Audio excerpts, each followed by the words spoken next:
listening to you talk about relationships and community, and I had just came across this study, Harvard study of adult development, and it's an 80-year study, 8-decade study of lots and lots of different kinds of people, and how they can be, how happiness helps them to be healthier, and what kind of relationships, just so the importance of relationships in maintaining one's happy health. I should say. So the people who have better relationships, and that means deep, warm, connected relationships that they can count on, great relationships that they can trust, those people are going to be happier and healthier.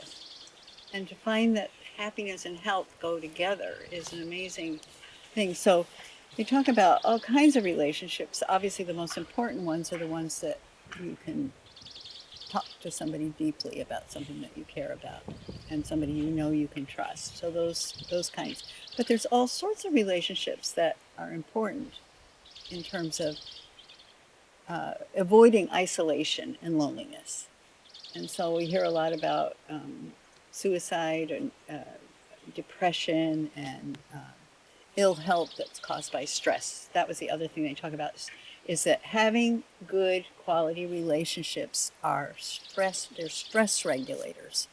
So when you have stress and you have a friend or somebody to talk to or connect with or unload your issues with that you know will be supportive of you and you're not just dumping on them, you're going to be a lot healthier in the long run. You're going to not let the stress create inflammation and diseases that come with those types of stresses. So heart issues, even cancer, diabetes, all those kind of illnesses are literally mitigated when you have good quality relationships in your life.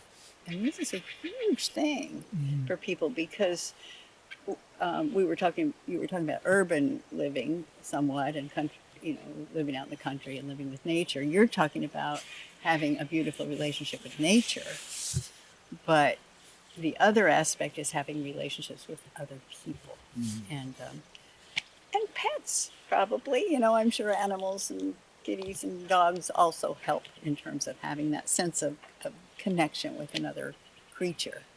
But particularly interested in quality relationships with other people.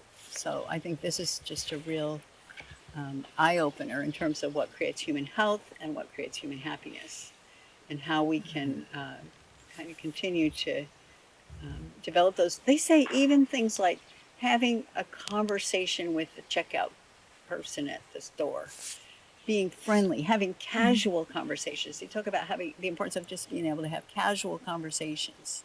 It helps to overcome the loneliness and the sense of isolation, which very much contribute to depression.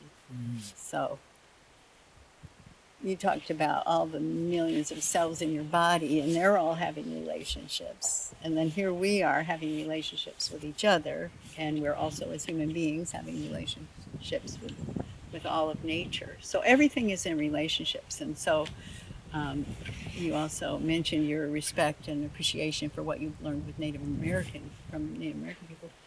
And one of the ways they pray and often close their prayers is "O Motakwiyasi," all my relations. So you're really feeling that relations aren't just you and me and a couple of people, or a bunch of people even, or a tribe.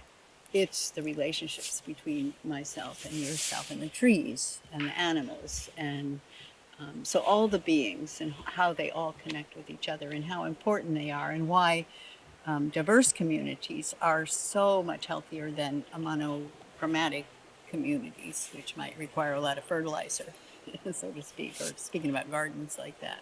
But when you have a lot of diversity, then everyone's sort of feeding on each other. So anyway, those are just some things that I was getting excited about when I was thinking about how you know, we live in a very complex society and we want to, well, we know there are a lot of problems that come with this type of condensed society or with, in many different situations that are unnatural. And so just to respect, to deeply respect that the quality of our relationships can determine our own personal happiness and our own health. So, Yeah. what do you think of that? Absolutely. The relationships that we have are the connections we have with the other life forms. And the broader we can get that picture, the broader our scope of understanding will be. And the easier it's going to be to get the picture of balance center stage and raring to go.